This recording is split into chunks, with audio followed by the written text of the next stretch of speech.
Hoy es 26 del 6 del 2013. Como Padre le pedimos para que nos esté guiando en este estudio, de esta edificación de este libro que nos cuenta el poder de su palabra, obrado por el Espíritu Santo en los corazones de estas personas, que sea para nuestra edificación. Pido en nombre de nuestro amado Señor Jesucristo que me esté guiando para que podamos ser edificados. Entonces habíamos visto como Pablo, o como Grasoso, ¿no?, que le habían puesto, había sido transformado él y su banda de secuaces, ¿no? Y no solo eso, no sé si se han acordado, porque yo no comento durante el estudio, sino que lo que hago es hablar, leer nada más, pero vemos que la conversión está que viene, si primero hay una regeneración, después hay una conversión. No quiero entrar sobre lo que es teología sistemática ni nada de esas palabras raras para que ustedes no se confundan, pero ya que miembro de esta iglesia que ya sabe estas cosas. Primero Dios le da vida, lo regenera, y después viene la conversión, hay fe, arrepentimiento. Entonces, ¿qué vimos aparte de eso? Que había un cambio de cómo los tesalonicenses empiezan a dejar cosas. Y después, ¿qué más vimos? Vimos que no todo, vimos que la banda, algunos se convirtieron y otros dice que se fueron. Ahí vimos el llamamiento eficaz, si quieren ustedes llamarlo de alguna forma, o Dios llama, y algunos vemos que son obra del Espíritu Santo y otros se van. Acá el mismo que quedamos ayer, que habíamos visto, que estábamos viendo que cuando ellos se fueron a entregar, cuando Yuri, una parte que no pudo dormir, fue a querer leer, y ¿qué pasa? Que el Espíritu Santo termina obrando dentro de él, también dentro de su corazón, pero la esposa no. La esposa dice, no sé si escucharon, yo ya lo he leído el Nuevo Testamento, dice, como que si eso hubiera pasado algo, leer la Biblia hubiera cambiado, pero en él causó algo, un arrepentimiento y cambio, ¿no? Y eso es lo que vemos, que se trata de eso, ¿no? Que viene desde adentro, el nacimiento, la semilla que sale adentro, Dios planta su palabra y después sale fruto hacia afuera, ¿no? Bueno, vamos a seguir entonces donde quedamos. Dice, Pablo Tichomirov y sus camaradas fueron puestos en celdas separadas. Todos los jueces que participaron en el interrogatorio y que escucharon a los ladrones se admiraron del paso que había tomado. Estaba especialmente sorprendido por el hecho de que estos hombres habían sido transformados mediante la influencia exclusiva del Evangelio. El gran poder del libro de Dios es manifestado de esta manera en cualquiera que se acerque al Señor con sencillez de corazón y un auténtico deseo de conocer la verdad. El cambio en los ladrones, la inexplicable renuncia del procurador del distrito y la petición del sacerdote de los ex criminales fueron aislados de los demás prisioneros porque estaban engañados y desviando a los otros internos para que aceptase la fe de ellos. Todos estos acontecimientos pronto llegaron a ser la comidilla del pueblo. La llama del Evangelio se encendió en cada celda. Muchos de los prisioneros y hasta algunos de los guardias se memorizaron la mayor parte de los capítulos 12 y 16 de los Hechos de los Apóstoles, porque estaban tan impresionados con ellos. Un año después, los 7 ladrones compadecieron ante el Tribunal de Justicia debido a la confesión voluntaria de los hombres. No hubo necesidad de que el procurador enfatizara su culpabilidad. El procurador anterior había abogado de los acusados, rogó que se les tuviera misericordia, puesto que ellos habían confesado voluntariamente y querían vivir una vida honesta. No obstante, los reos fueron condenados a 10 años de trabajo forzado. Humildemente aceptaron el fallo, comprendiendo que se lo merecían y en consecuencia no apelaron el veredicto.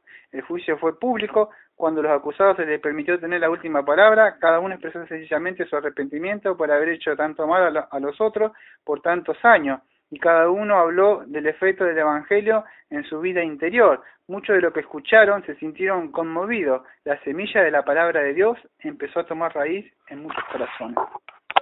Después del juicio, los condenados fueron despachados uno por uno a distintos lugares, menos Tichomirov y Solojek, quien fueron asignados a la misma cárcel. Al despedirse se prometieron unos a otros permanecer honestos y fieles al Señor y a contarles a otros acerca del amor del Señor, sean cual fueren las condiciones que les tocara.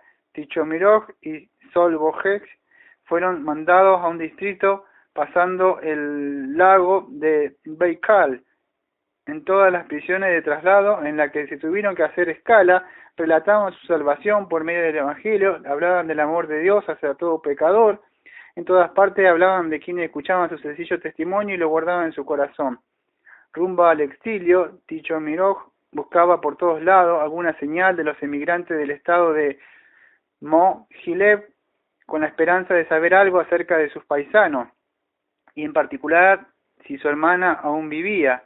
Todas las cartas que había mandado a su pueblo natal habían quedado sin contestación. ¿Cuántas veces pensaban en su hermana querida? ¿Cómo le hubiera gustado contarle a ella todas sus experiencias? Y acerca de su conversión de las obras de la muerte a la esperanza de vida eterna en Cristo.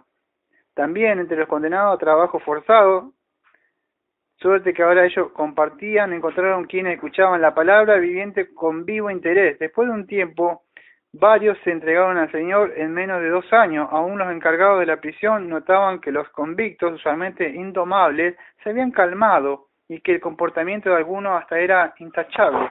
Después de varios años, como parte de unos festejos nacionales, se concedió una amnistía a muchos, por lo que Pablo Tichomirov y Jorge Solojek recobraron su libertad. Despidiéndose de los convictos ahora creyentes, encomendaron a sus hijos espirituales a todos, lloraron al decirse adiós.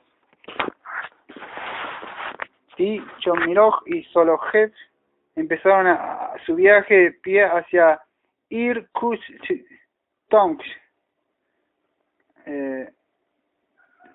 Su más ardiente deseo era poder volver a Rusia europea y a sus pueblos, de las cuales aún tenían vagos recuerdos. Todos los que se encontraban en caminos o en las posadas se interesaban por ellos y le preguntaban quiénes eran, de dónde venían y para dónde iban. Todos se conmovían profundamente por la historia de la vida de los excriminales y se despertó en el corazón de muchos el deseo de servir al Señor. En muchas de las colonias hallaron hermanos creyentes con los cuales pasaban las tardes conversando sobre su fe y leyendo la palabra de Dios. Los creyentes se regocijaban por el triunfo del Evangelio, manifestando en la conversión de aquellos pecadores perdidos, y glorificaban el nombre del Señor. En uno de los poblados donde pasaron un domingo y testificaron a una gran congregación acerca de su vida anterior y su conversión, comenzó un gran avivamiento. Muchas almas acudieron al Señor. Esto fue por causa del gran júbilo. Al principio de la primavera, cuando toda la naturaleza renace, después del largo invierno, los pájaros migratorios vuelan en sus grandes parvadas hacia los hogares del año anterior, donde el otoño dejaron sus nidos. Tichomirov y Solojek también se apresuraban hacia sus pueblos natales, sin saber si sus casas habrían sido destruidas. En su camino se había mantenido cerca de las vías ferroviarias. En vano, Tichomirov trató de recordar el nombre de la estación donde había perdido a sus padres y a su hermana. Le hubiera gustado ver una vez más el montón de paredes de nieve a cuya sombra había pasado por tanto dolor y desgracia en su niñez.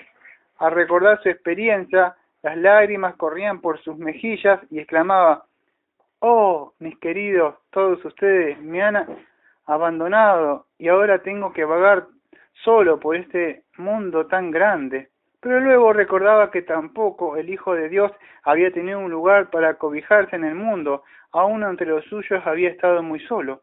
Cierto día al anochecer los viajeros se acercaron a una pequeña aldea situada a orillas de un río no muy lejos del ferrocarril. Al tomar una de las calles preguntaron: «¿Hay creyentes aquí?». Le señalaron una casita aseada y pequeña entre altos pinos. Al acercarse vieron 2 niños jugando en la puerta de la casa, y en el patio una mujer joven bien vestida que estaba muy ocupada. No obstante, los saludó amablemente. Los hombres le dijeron que eran creyentes y pidieron posada. La joven bondadosamente les invitó a hospedarse en su casa, diciéndole: «Para los hermanos en Cristo siempre habrá un lugar».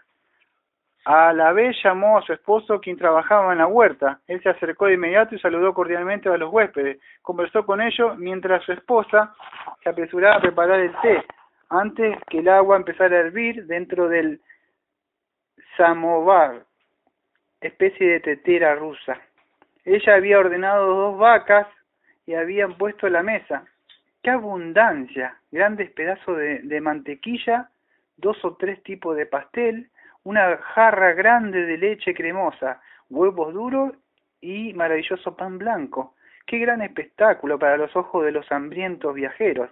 La lámpara grande iluminaba el mantel blanco, como la nieve, y la tetera samovar silbaba alegremente. La amable señora de la casa, con su delantal blanco, bordeado, se acercó a su esposo y le dijo: «Pídele a los hermanos que pasen a la mesa».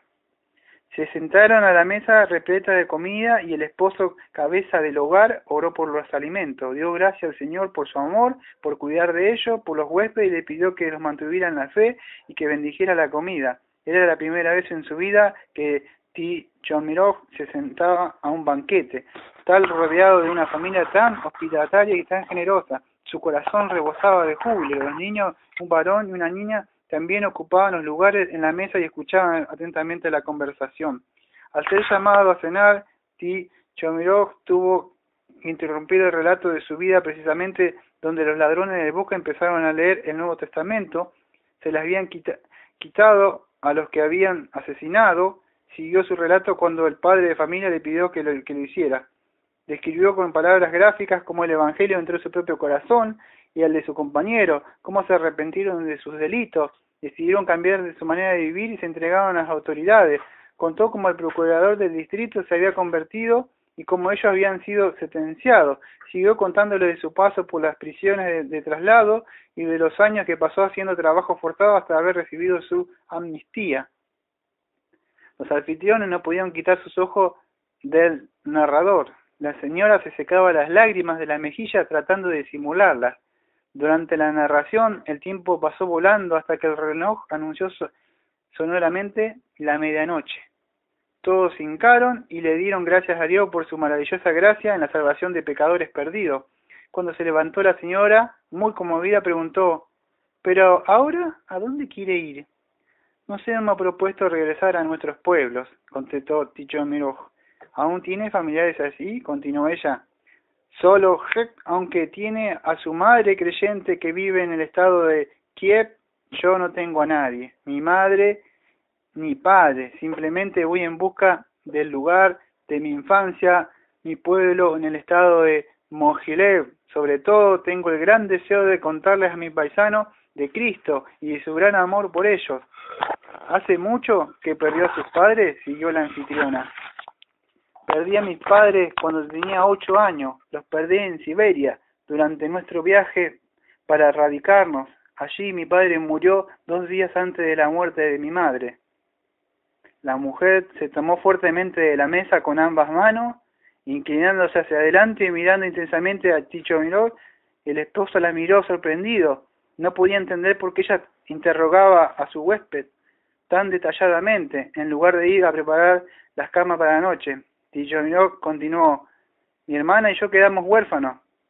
Ella era algo mayor que yo. El día después de la muerte de mamá nos separaron. Hasta ahora no sé qué ha sido de ella. Seguramente debe haber perecido, como tantos otros niños de emigrantes, a causa de las condiciones imposibles de aquella vida. Ella era una buena niña y me cuidaba como si fuera mi madre». Diciendo esto, Tichomirov se echó a llorar. Pálida como la muerte, con lágrimas cubriendo su rostro, la señora exclamó: «¿Será posible que seas tú, mi querido hermano? Vaya, dímelo pronto, mi corazón me dice que eres tú». «Shurá, de verdad eras tú mi ángel, mi querida», le respondió Tichomirov, llorando como un niño. «Sí, querido, soy yo, tu hermana». Dice: «¿Cuánto te ha añorado mi corazón?». Los hermanos se abrazaron, besándose y llorando. Luego Tichomirov extendió sus brazos a los niños, quienes llorando observaban a su madre. Besó a los niños y al esposo y a su hermana. Aún Solovjev participó en aquel gozo y se conmovió profundamente ante el inesperado encuentro de la hermana y el hermano. «¿Cuánto júbilo había?», dice. «Yurá estaba tan emocionada que no sabía qué hacer principio. Una y otra vez se acercaba a Paya y lo abrazaba y le decía, en verdad eres tú, mi hermano, de veras te estoy viendo, oh, qué gozo, cuánto te acercás a la casa, me daba la impresión de que yo había encontrado algo valioso, mi corazón estaba lleno de un regocijo inexplicable, no sabía que lo producía, yo estaba preparada para darte el refrigerio y alojamiento. Después de todo la angustia que he pasado, siempre estoy dispuesta a ayudar a un necesitado. Pero en tu caso mi corazón deseaba hacerlo especialmente. Ahora ya sé por qué. Era mi hermano querido quien venía a mí después de 20 años sin vernos. ¡Qué dicha! Se arrodillaron nuevamente y alabaron a Dios con un fervor como nunca. Hasta la hijita de 5 años de Yurá oró. Querido Salvador, te doy gracias que no has traído al tío Paya. Todos lloraron y Alejandro Javilevich dio gracias a Dios por el valioso regalo que Dios le había dado a su esposa. Ya eran las 3 de la mañana, pero ninguno se había retirado a dormir, ni siquiera los niños. Una vez más tomaron té y siguieron conversando. Al fin, poco antes del amanecer, se acostaron habiéndose encomendado al cuidado de Dios. Portando lo sucedido aquella noche, le costó conciliar el sueño. Paya soñó de cómo les había leído el Evangelio a sus camaradas ladrones en el bosque y cómo se habían despedido de ellos. Soñó del procurador, del juicio del traslado de los presos, de los trabajos forzados. Cuando despertó y se convenció de que solo había estado soñando, le dio gracias a Dios, una más por lo que había hecho. Al tomar el té de la mañana volvió a expresar su asombro y admiración por la maravillosa gracia de Dios al cuidarlos cuando quedaron huérfanos. Yurá le pidió que volviera a contar su experiencia desde el momento que dejaron las paredes de la nieve en la estación del ferrocarril. Ella misma había sufrido mucho en la barraca de las niñas, había permanecido allí hasta casi pasado el otoño. Al principio del otoño, como no había calefacción, en la barraca hubo una epidemia y las niñas habían muerto por docenas. Luego la buena gente de las aldeas vecinas habían venido y se habían llevado a las niñas para evitar que se congelaran. A Yurá la habían llevado una viuda de escasos recursos, pero creyente, que tenía 4 hijos propios. Yurá había pasado el invierno con la que empezó a llamar la tía Dunja, un apodo para Eudokia, en su pequeña choza con techo de paja y barro. Allí Yurá tenía suficiente de comer. La tía Dunja solía leer el Nuevo Testamento y orar con los niños. En esa comunidad había una escuela en la cual asistía Yurá. Estudiando diligentemente le gustaba mucho leer, especialmente el Nuevo Testamento. A los 14 años había conocido la gracia de la salvación y había pedido el bautismo, por lo cual fue recibida como miembro de la congregación. Pasaron 4 años. Yurá ya era una jovencita, tenía fama de ser trabajadora y era la mejor cantante del coro. Todos la querían. Jamás se le había ocurrido que no era hija de la tía Dunja. Ellas se amaban mucho. El coro de la aldea frecuentaba las aldeas y los pueblos vecinos para testificar del Señor. Cierta vez, el coro decidió visitar el pueblo donde Yurá vivía, ahora con su esposa e hijo. Allí el Señor le había bendecido ricamente por la influencia de los mensajes espirituales del predicador, quien había acompañado al coro, y por el cantar maravilloso, varias personas se habían entregado a Dios, entre ellos un joven tenedor de libros, empleado en una casa de negocios. Al año él y Yurá habían contraído matrimonio y desde entonces habían vivido juntos y en armonía. Habían sido bendecidos con 2 hijos. Cuando Yurá había terminado su historia, le recordó a Paya cómo él se había querido arrojar al paso del tren después de la muerte de sus padres y cómo ella le había convencido de no tomar aquel paso tan desesperado, diciendo: no pierda la esperanza, querido, Dios no se olvidará de nosotros. Ahora Paya y Yurá recordaban las palabras del salmista: cantad a Dios, cantad salmos a su nombre, ensalzad al que sube sobre los cielos, es Ya su nombre, y alegraos delante de él, Padre de huérfanos y defensor de viudas, es Dios en la morada de su santuario, el Dios que hace habitar en la familia los solos. Salmo 64, versículo 4 al 6, y nuevamente alabaron a Dios. Yurá aprobaba la intención de su hermano de regresar al pueblo de su niñez para llamar a su familiar y conocido a Cristo. Ella quería acompañarlo en su viaje y ayudarle en su trabajo con las almas perdidas. Su esposo estuvo totalmente de acuerdo con el plan y prometió cuidar al niño mientras Yurá se llevaba a la niña. Además le dio dinero necesario para el viaje. 3 días después los hermanos iban camino a la Rusia europea con solo pasaron por Samara, Saratov, Penza, Voronezh, Kursk y Kiev. En la última de estas ciudades, solo se despidió de Paya y Yurá para ir a su aldea con la esperanza de regresar a ellos, después de ver a su madre. Los hermanos siguieron su viaje al estado de Mogilev para al fin llegar a su destino en Sosnovka. Al llegar y preguntar por la familia Tichomirov, hallaron a 2 hermanos de su padre, 2 tías, unos parientes lejanos, todos se sorprendieron con la aparición de Yurá y Paya, después de haber oído que habían perecido después de la muerte de su padre. Antes de llegar a su destino, todos lo recibieron como huéspedes bienvenidos. Al poco tiempo se enteraron de que su pariente joven era evangelista, quienes se negaban a festejar con bebidas alcohólicas, y el gozo de volver a verse porque no lo consideraban correcto para los cristianos. ¿Por qué no?, preguntaban los vecinos de la aldea. ¿Acaso no somos cristianos también? Sin embargo, nosotros tomamos licor cada vez que tenemos la oportunidad. Tales preguntas usualmente comenzaban un diálogo, que luego terminaban con la lectura de la palabra de Dios. El relato de cómo Paya había hallado nueva vida en Cristo causaban gran impresión en todos. Casi toda la noche los vecinos de Sosnovka se reunían en casa de Tichomirov para oír la palabra de Dios. Gradualmente la verdad del Evangelio derribó todas las barreras de los viejos prejuicios de su práctica religiosa, puramente externa. Muchos aceptaron a Cristo como su Salvador personal y decidieron dedicar su vida totalmente a Él, pero al poco tiempo sufrieron otra prueba.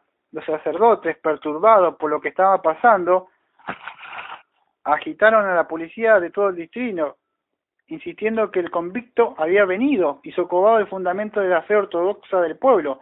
Decían que si las autoridades no lo apresaban, aún el fundamento del Estado peligraría por la nueva enseñanza. Cierta noche apareció un policía en la casa de Tichomirov y lo llevó ante el jefe de la policía. A la mañana siguiente aparecieron el magistrado y el sacerdote para interrogarlo. Después del interrogatorio, que se le entabló juicio por proselitismo. Paya fue llevado, lo que no saben, proselitismo es como hacer un disturbio, cosas así. Lo que le pasaba a Pablo, estamos viendo. Fue llevado a la cárcel bajo guardia policíaca hasta la fecha del juicio. Yurá se afligió mucho por su hermano. Tuvo que regresar a Siberia sin poder volver a verlo, porque era prohibido visitar a un arrestado antes del juicio. Después de unos días, Paya le escribió la siguiente carta.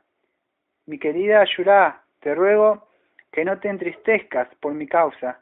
Estoy muy contento de no estar en la cárcel por ladrón y ratero, sino por ser cristiano, a fin de participar de los sufrimientos de mi Salvador. Me regocijo inmensamente en ello, porque en la cárcel hay muchas almas perdidas, sedientas de salvación, a las cuales tengo el privilegio de llevar a Cristo.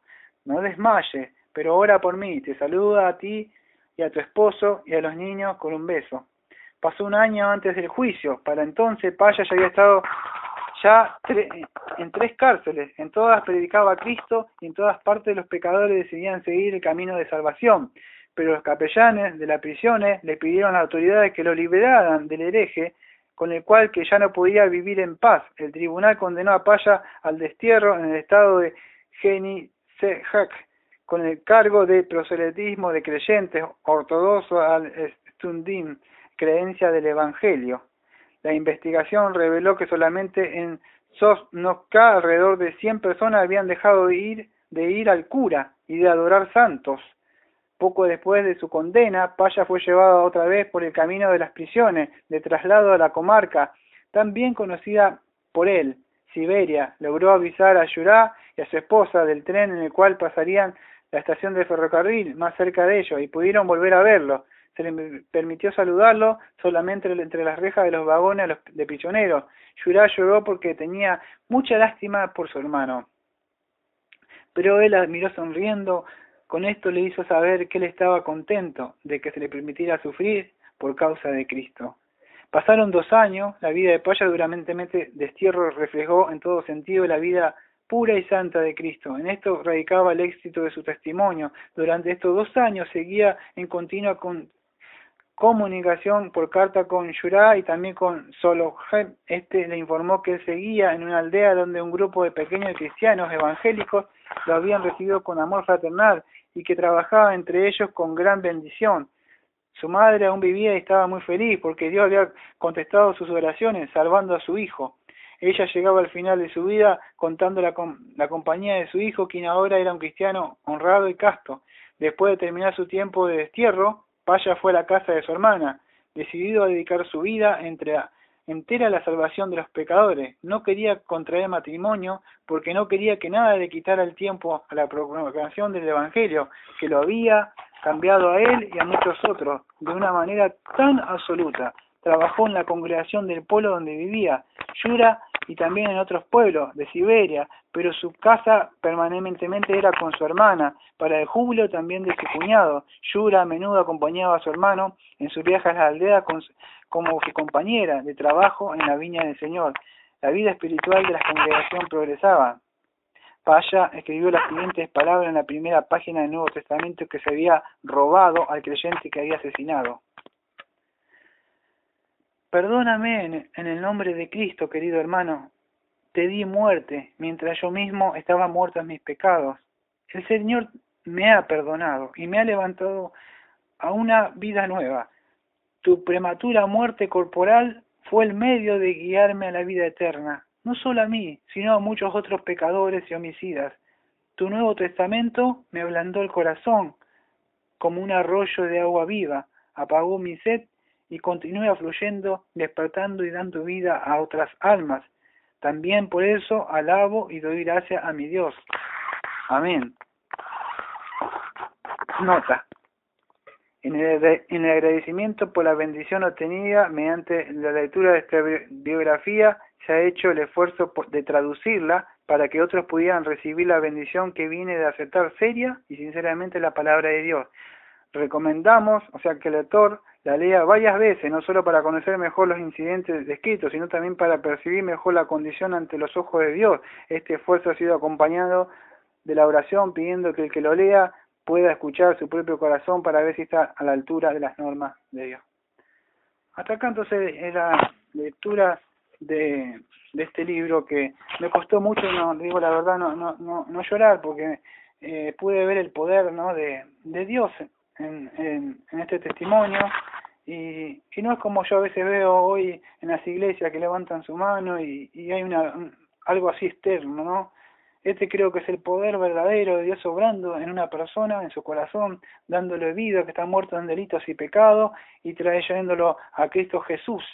Después los demás son resultados, son los frutos ya de lo que Dios ha obrado dentro del corazón de la persona, ¿no?